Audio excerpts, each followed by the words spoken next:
எல்லாத்துக்கும் வணக்கம். எல்லாம் எப்படி இருக்கீங்க? நல்லா இருக்கீங்களா? இன்றைக்கி நம்ம சர்க்கார் அப்படிங்கிற செக்மெண்ட்டில் Tamil Nadu construction workers welfare board அப்படிங்கிற அமைப்பை தான் பார்க்க போகிறோம். Tamil Nadu manual workers construction workers welfare scheme 1994 அதுக்கு கீழே தான் இந்த அமைப்பு வருது. தமிழகம் முழுவதும் இது இயங்கிட்டு இருக்கு. இதில் யாருக்கெல்லாம் வருவாங்க அப்படின்னா, இந்த டேம் கட்டுறதில் ஒர்க் பண்ணுறவங்க, டேமை மெயின்டெனன்ஸ் பண்ணுறதில் ஒர்க் பண்ணுறவங்க, அதே மாதிரி பாலம் கட்டுறதில் வேலை செய்கிறவங்க, பாலத்தை மெயின்டெனன்ஸ் பண்ணுறதில் ஒர்க் பண்ணுறவங்க, அதுக்கப்புறம் இந்த ரோடு போடுறதில் வேலை செய்கிறவங்க, அந்த ரோடு மெயின்டைன் பண்ணுறதில் வேலை செய்கிறவங்க, வீடு கட்டுறதில் வேலை செய்கிறவங்க, அப்புறம் கல் உடைக்கிறதில் வேலை செய்கிறவங்க, இந்த பாறைக்கு வெடி வைக்கிறதில் ஒர்க் பண்ணுறவங்க, செங்கல் இதில் வேலை செய்கிறவங்க, அந்த ஃபேக்ட்ரிஸ் ஆக்ட் 1948 அந்த பிரிக்ஸ் மேனுஃபேக்சரிங், அந்த சென்ட்ரல் ஆக்ட் 63 ஆஃப் 1948 இதில் வராதவங்களுக்கு எல்லாமே இது அப்ளை ஆகும். இது ஃபஸ்ட்டு சென்னை, மதுரை, கோயம்புத்தூர் இந்த 3 இடத்துல மட்டும்தான் இருந்தது.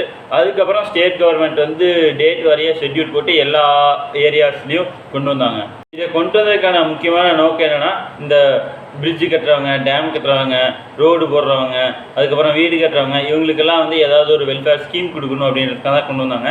என்னென்ன மாதிரி வெல்ஃபேர் ஸ்கீம் கிடைக்கும் அப்படின்னு கேட்டிங்கன்னா, அதாவது ஆக்சிடென்ட் ஆச்சுன்னா பர்சனல் ஆக்சிடென்ட் ரிலீஃப் ஃபண்டு கொடுப்பாங்க, அதுக்கப்புறம் ப்ராவிடென்ட் ஃபண்டு, அதுக்கப்புறம் எம்ப்ளாயி ஸ்டேட் இன்சூரன்ஸ், அதுக்கப்புறம் பென்ஷன் ஸ்கீமு, அதே மாதிரி அந்த ஒர்க்கர் இறந்துட்டாருன்னா அவருக்கு ஃபுனரல் எக்ஸ்பென்சஸ், அதுக்கப்புறம் அந்த ஒர்க்கரோட மரணம் இயற்கை மரணமாக இருந்தால் அந்த குடும்பத்துக்கு ஒரு அசிஸ்டன்ஸ் மாதிரி கொடுப்பாங்க. அந்த ஒர்க்கரோட பையன் பிள்ளைகளோட எஜுகேஷன் சப்போர்ட் பண்ணுறது, அந்த ஒர்க்கரோட பையன் பிள்ளையோட மேரேஜுக்கு சப்போர்ட் பண்ணுறது, அந்த ஒர்க்கர் இப்போது அந்த ஒர்க்கரோட குழந்தை அதாவது ப்ரெக்னன்சி டைமில் ஹெல்ப் பண்ணுறது.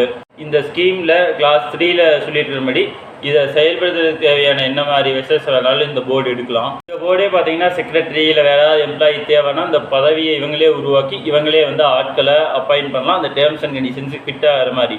ஆனால் அது grade A, grade B post அந்த லெவலில் இருக்கிற ஆஃபீஸஸ் அப்பாயின்மெண்ட் பண்ண முடியாது. அப்படி அந்த பதவியை உருவாக்கணும், அப்பாயின்ட் பண்ணணும்னா அதுக்கு ஸ்டேட் கவர்மெண்ட்டு அப்ரூவல் வாங்கணும். இருக்கிற ஃபண்டை வச்சு மெடிக்கல் சர்வீஸ்லேருந்து ஒர்க்கருக்கு என்னென்ன மாதிரி சர்வீசஸ் ப்ரொவைட் பண்ணுமோ அந்த மாதிரி சர்வீஸ்லாம் அவங்க ப்ரொவைட் பண்ணுவாங்க. இருக்கிற ஃபண்டுக்கு ஏற்ற மாதிரி அந்த ஒர்க்கர் எங்கே ஒர்க் பண்ணுறாங்களோ அங்கேயே போய் அந்த ஹெல்த் அண்ட் சேஃப்டி மெஷர்ஸை பண்ணி கொடுப்பாங்க. ஜென்ரல் ஃபண்டை மெயின்டைன் பண்ணுவாங்க, அட்மினிஸ்ட்ரேட் பண்ணுவாங்க, அந்த ஃபண்டுக்கான கான்ட்ரிபியூஷனை ரெக்கவர் பண்ணுவாங்க. அதே மாதிரி ரெஜிஸ்டர் பண்ண ஒர்க்கரோட ப்ராவிடென்ட் ஃபண்டை மெயின்டைன் பண்ணுவாங்க, அட்மினிஸ்ட்ரேட் பண்ணுவாங்க.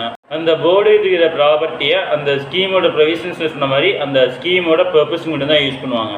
ஸ்டேட் கவர்மெண்ட்டோட பர்மிஷனோட இந்த போர்டு ரிசோர்ஸ் தேவைப்பட்டதுன்னா மணியை பாரோ பண்ணலாம். இந்த போர்டு ஏதாவது ஒரு பர்சன்கிட்ட இருந்தோ இல்லை அத்தாரிட்டிகிட்ட இருந்தோ எஸ்டாப்ளிஷ்மெண்ட் இருந்தோ இல்லை பிஸ்னஸ் இருந்தோ தேவைப்பட்டது அப்படின்னா அந்த கண்டிஷன் ஃபிட் ஆச்சு அப்படின்னா டெபாசிட்டாக அக்செப்ட் பண்ணிக்குவாங்க. இந்த ஸ்கீமோட பர்பஸுக்கு ஃபிட் ஆகும் அப்படின்னா இந்த போர்டு ஜென்ரல் ஃபண்ட் அதுலேருந்து எடுத்து வெளியே செலவு பண்ணலாம். இந்த ஸ்கீமில் அவங்க பண்ணுற எக்ஸ்பென்சஸ் அப்புறம் ரிசிப்ட்ஸு இதுக்கெல்லாமே பார்த்தீங்கன்னா ப்ராப்பர் அக்கௌண்ட்ஸ் மெயின்டைன் பண்ணுவாங்க. இந்த போர்டோட மீட்டிங்கு அதோட ப்ரொசீடிங்ஸ் எல்லாத்துக்குமே கவர்மெண்ட்டுக்கு அந்த காப்பீஸை இந்த போர்டு சப்மிட் பண்ணுவாங்க. இந்த ஸ்கீமை அட்மினிஸ்ட்ரேஷன் பண்ணுறதுக்கு தேவையான ஃபார்மு, ரெக்கார்டு, ரெஜிஸ்டர்டு ஸ்டேட்மெண்ட் இந்த மாதிரி எல்லாத்தையுமே இந்த போர்டு தான் ப்ரெஸ்கிரைப் பண்ணுவாங்க. இந்த போர்டு ஆனுவல் பட்ஜெட்டை சாங்ஷன் பண்ணுவாங்க. இந்த ஸ்கீமில் ஏதாவது மாடிஃபிகேஷன் தேவைப்பட்டால் அதை ஸ்டேட் கவர்மெண்ட்டுக்கு ரெக்கமெண்ட் பண்ணுவாங்க.